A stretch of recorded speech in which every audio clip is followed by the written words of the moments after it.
Today what we're going to look at is the precautions with regards to a hip replacement. So following a total hip replacement, there are 3 precautions that we have put in place. The precautions are in place for the next 8 weeks to 3 months post a hip replacement. Following a hip replacement, one of the risks is a dislocation, and the precautions are put in place to prevent that happening. One of the problems that we have with patients undergoing hip replacement is that they feel so good post the surgery that they kind of just do crazy things. So we've put in the precautions in place just to put some boundaries there, just to guide you. The first precaution is to try not to bend more than 90 degrees at the hip. So that is, when we're looking here, we're looking at the angle between the femur or the thigh and my body. So that angle should mostly be at 90 degrees or greater. We shouldn't be bending much more forward than 90 degrees. The second one is, if this is my operated leg, the operated leg should not cross the midline. So if I cut my body in half, the knee should not come across the middle of my body. So if I look at it like that, I don't want to be sitting with my legs crossed. Alright? With that same precaution, the other thing is then try to avoid twisting and rotating, because in this position again, the knee has come across my midline. So ideally, you're going to keep everything in front of you. So those are the 3 precautions. Try not to bend more than 90. Secondly, keep the knee sort of out of the middle of the midline. And third one, no twisting and rotating. So now we're going to put those 3 precautions into a practical application. Alright. Firstly, the first one, which is to try not to bend more than 90. There are instances that we will bend more than 90, and they are natural movements. So when I'm coming up from sitting into standing, I am naturally going to bend forward. So I'm naturally going to come up more like that, and then I'm going to sit back down again. When I'm sitting, I'm going to feel for the chair and sit back down again. So that would be, even though I bend forward and come more than 90, that's absolutely fine. It's a functional movement.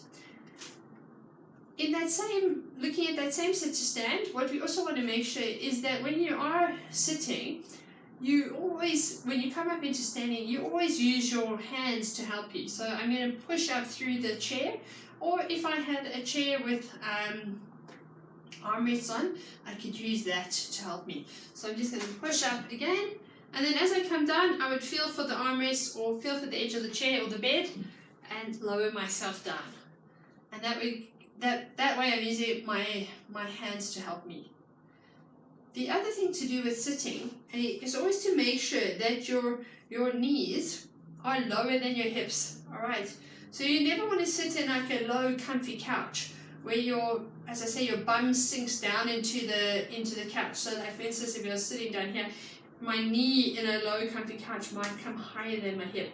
So you always want to make sure that your knees are lower than your hips, and then you're making sure that you're opening up this hip angle. If for any reason you are sitting on a low couch or a lower chair than normal, one of the tricks that you can do is if you just straighten the knee will end up being lower than the hip. Okay, so nice, easy to do that. So to avoid low chairs, low stoops, you don't want to sit on a little step or a stoop, and anything where your knee would be higher than your hip. So I've got 3 things with me now: a shoehorn, bright tongs, and a ball of press stick.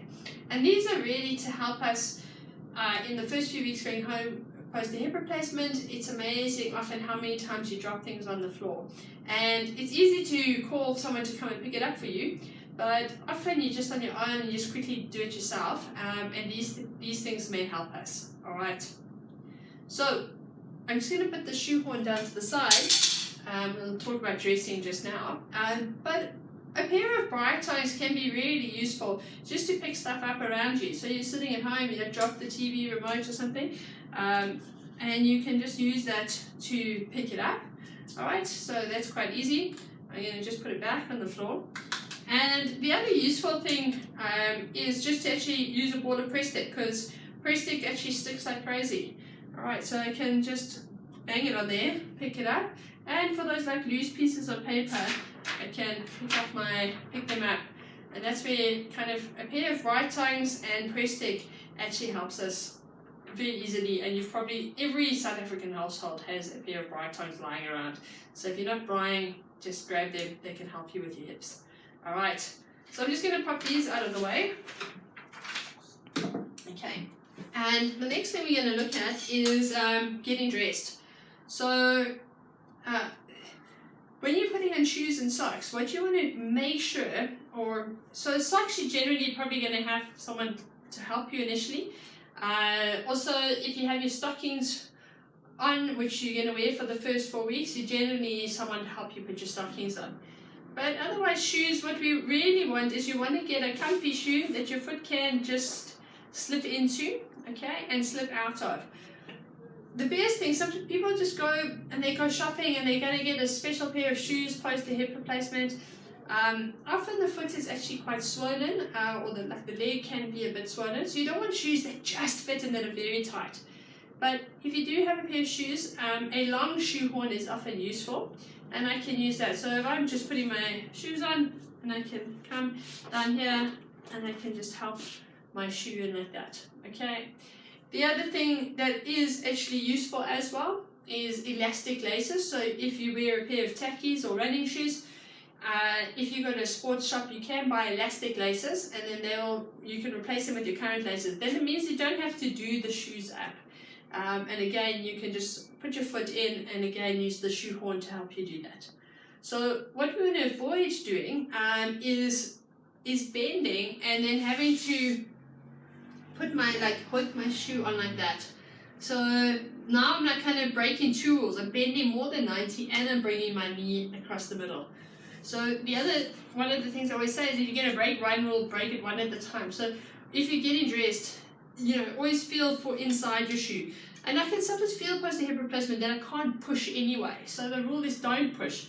So if you're bending more than 90, I can cope with that, but then I want you to keep your knees apart, alright? And then you can just use the shoehorn there, alright? So it's also possible that you might have dropped something on the floor and you do need to pick it up. The worst thing to do for a hip replacement is to do a deep squat. So that would be like bending down to the floor and then pushing back up again, alright? And it's for that reason that we often say no bathing for the first 3 months post a hip replacement, because that's exactly trying to get out of the bath is often a deep squat. Moving from that though is also to pick stuff up off the floor. Again, what we can do, and often you've been doing this anyway when your hip was really sore, is we call it a golfer's reach. So this is my hip replacement on my left hand side. I can actually feel for the chest. I've got something sturdy, and I can just take my hip back and I can pick that up. Alright, and then come back up again. Alright, so nice and easy. Just watch in the first couple of weeks. Sometimes you might be dizzy, so then that's not really what you want to do. Probably better in that scenario just to rather give someone a call to give you a hand.